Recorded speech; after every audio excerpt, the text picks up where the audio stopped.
백성들이 모세를 거절한 이유를 오늘 성경 말씀에서 다시 볼 필요가 있습니다. 백성들은 왜 모세를 거절했는가? 여러분, 히브리인들, 이스라엘 백성들이 노예로 있으면서 왕실의 왕자, 왕의 신임을 받는 왕자가 히브리인이라는 말은, 자기 민족이란 말은 굉장한 어떤 뭐라 그러죠? 굉장한 어떤 아군, 굉장한 힘을 얻은 겁니다. 우리 히브리 사람 중에서 왕실에서 왕자가 있다, 그가 왕이 되면 우리에게 자유를 주지 않을까, 굉장한 기대감을 줄 수 있는 일입니다. 그런데도 이스라엘 백성들은 모세를 거절했습니다. 왜 도대체 모세를 왜 거절했는가? 사실 그 상황적으로 보면 우리가 납득이 잘 가지 않을 수도 있습니다. 그러나 오늘 말씀에서 보면 그 거절한 이유가 나옵니다. 백성들이 모세를 거절한 이유는, 모세는 백성들을 구원하는 백성의 통치자, 백성의 재판관이 되고자 하였기 때문에 거절당한 것입니다.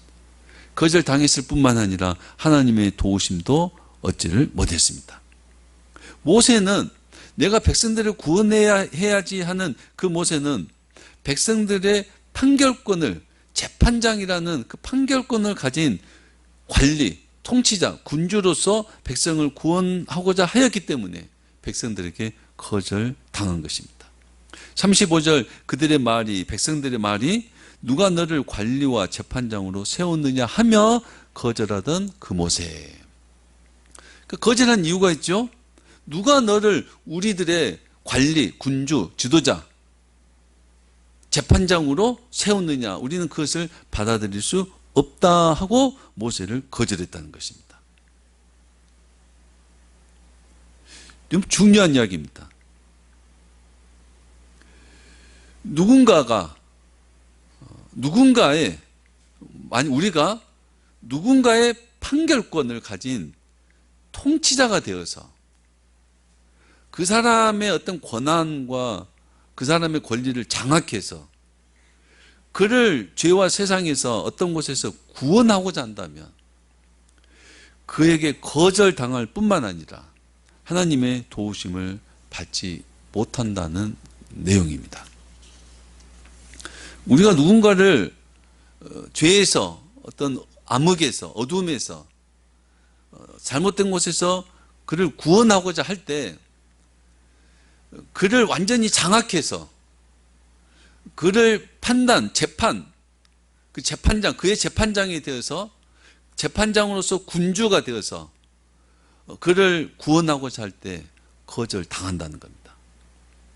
달리 말하면 우리가 복음을 전한다고 하면서, 누군가에게 복음을 전한다고 하면서 내가 판단자가 돼요. 내가 판단자가 되어서 복음을 전해요. 돼, 안 돼, 맞아, 틀려, 좋아, 나빠. 내가 재판장이 되어서 복음을 전해요. 넌 이거 해, 말어. 우리가 복음을 전하면서 내가 판단자가 돼서 복음을 전해요. 과거에는 그런 일이 많았습니다. 부모가 자식에게 복음을 전할 때, 어른이 젊은 사람에게 복음을 전할 때 아주 강요하는 것들이 많았어요. 너는 이거 해, 말어, 돼, 안 돼, 이렇게 복음을 전했더라 이 말입니다. 내가 복음을 전하는 그 사람이 재판장이 되어서 해, 말어, 이렇게 판단자가 돼서 복음을 전했다 이 말이에요. 또 달리 말하면 복음을 전한 사람이 자기가 길이 되어서 이 길로 가야 돼, 저 길로 가면 안 돼, 이렇게 가야 돼, 저렇게 가야 돼. 물론 내용은 맞는 말이지만은 내가 길이 되어서 복음을 전했습니다. 또 달리 말하면 내가 어떤 지혜와 결정권을 가지고 복음을 전하면, 생각하지 마, 그거는 생각도 하지 마, 이렇게 해야 돼, 저렇게 해야 돼.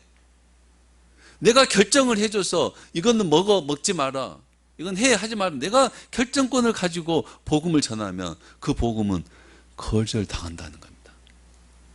그 복음은 거절당하고 전해지지도 않습니다. 거기에는 하나님께서 돕지도 않습니다.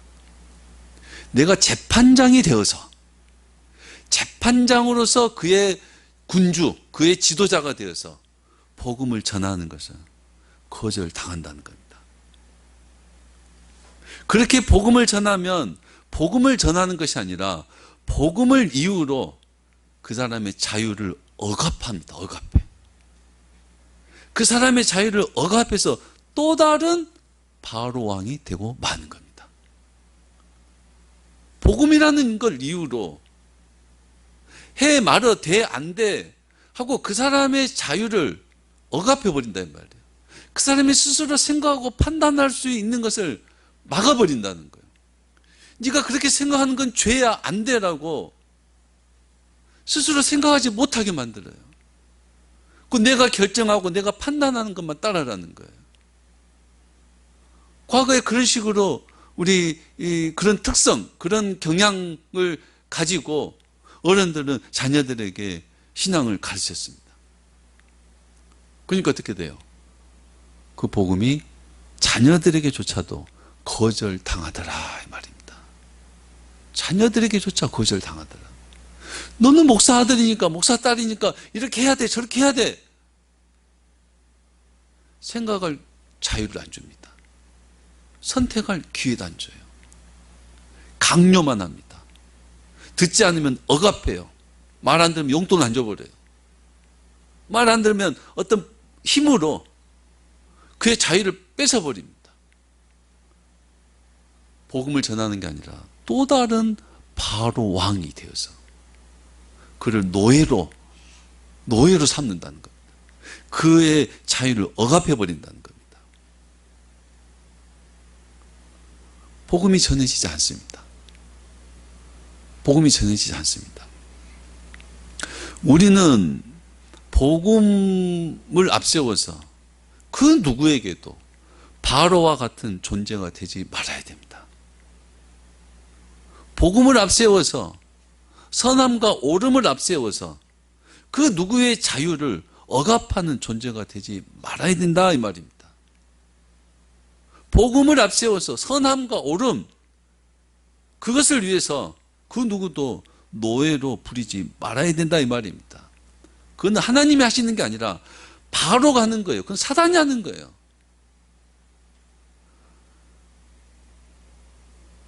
모세는 그걸 몰랐습니다. 모세는 그 당시까지는 세상적 군주였어요. 바로 왕실에서 세상에서 지도자가 돼서 세상의 왕이 세상 사람들을 다스리는 것밖에 보고 그것밖에 배우지를 못했다 이 말입니다. 그렇게 했을 때 한 사람도 구원하지 못했고 백성들에게 거절당했습니다. 실패자, 도망자가 되었습니다. 40년이 지난 모세를 하나님이 보내셨습니다. 모세가 보낸 모세는 어떤 모습인가? 뒤에 나온다 그랬죠? 하나님은 가시나무 떨기 가운데서 보이던 천사의 손으로 관리와 속량하는 자로 보내셨으니 하나님은 하나님의 권능으로 가시나무 떨기 가운데 보이던 하나님이 계셨을 때 불이 가시나무를 태우고 있었지만 가시나무는 멀쩡했어요. 하나님의 권능이에요. 그 하나님의 권능으로 모세를 관리와 속량하는 자로 보냅니다. 관리는 앞에와 똑같아요.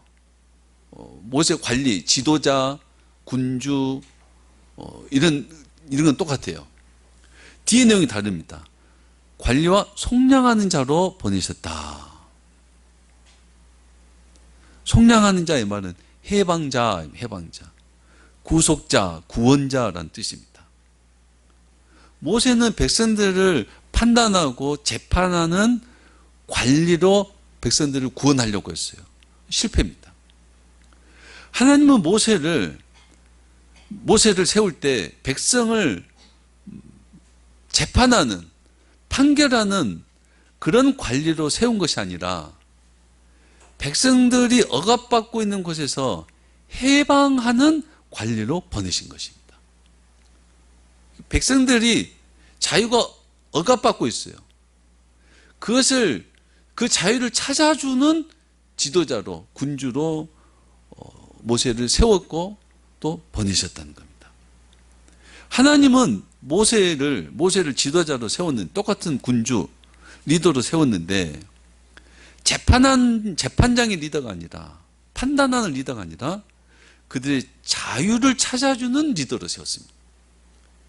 자유를 회복시켜주는 리더, 백성들의 자유를 찾아주라고 모세를 보내셨다 이 말입니다. 여기는 큰 차이가 있는 거죠. 큰 차이가요.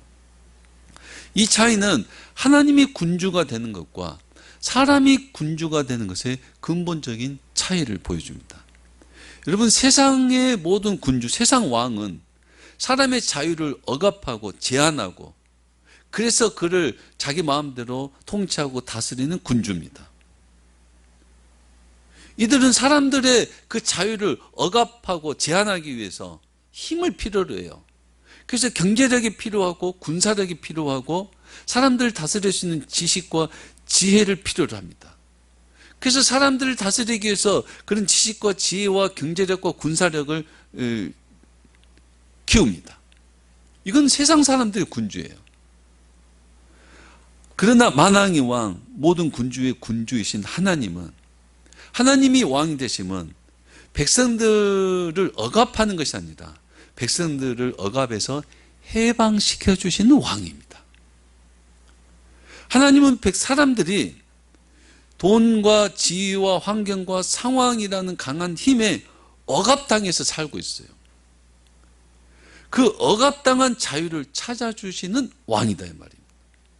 그래서 예수님을 구원자 이렇게 말합니다. 구원자, 해방자. 하나님 우리의 해방자다.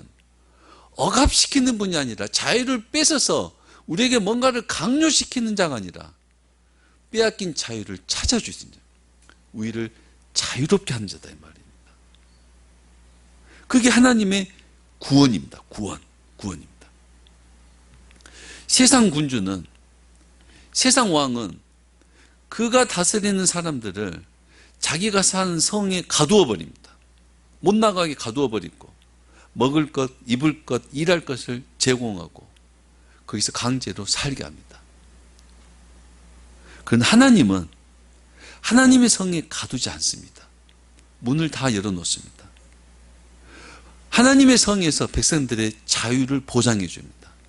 그 자유를 지켜주십니다. 하나님의 절대적 권력으로 분명히 통치하지만 그 권력으로 자유를 억압하는 것이 아니라 자유를 지켜주십니다. 그 권력으로 자유를 찾아주시고 억압된 곳에서 해방시켜 주시는 구원자다 이 말입니다. 하나님 우리를 그렇게 구원하셨어요. 복음은 그렇게 억압된 곳에서 해방시키는 거예요. 그래서 자유를 찾아주시는 거예요. 감옥에 갇힌 자 찾아주시고 억눌린 자에게 자유를 찾아주시는, 그게 복음이다 이 말입니다. 그럼 우리가 복음을 전한다는 말은 그의 자유를 억압하는 거예요? 그에게 자유를 찾아주는 거예요? 자유를 찾아주는 겁니다. 그러니까 교회를 다닐수록 어떻게 해요? 자유로워야 되죠. 자유로워야 돼요. 그런데 교회를 가면 갈수록 억압하더라 이 말이에요. 억압해요. 복음이란 이름으로 억압하고 말씀이란 이유로 억압하고 꼼짝 못하게 하니까 교회를 다닐수록 또 다른 바로를 만나요. 또 다른 바로 왕을 만나고 억압을 당하니까 교회에서 견디지를 못하고 교회에서 뛰쳐나가 버립니다. 자유를 찾아줘야 됩니다.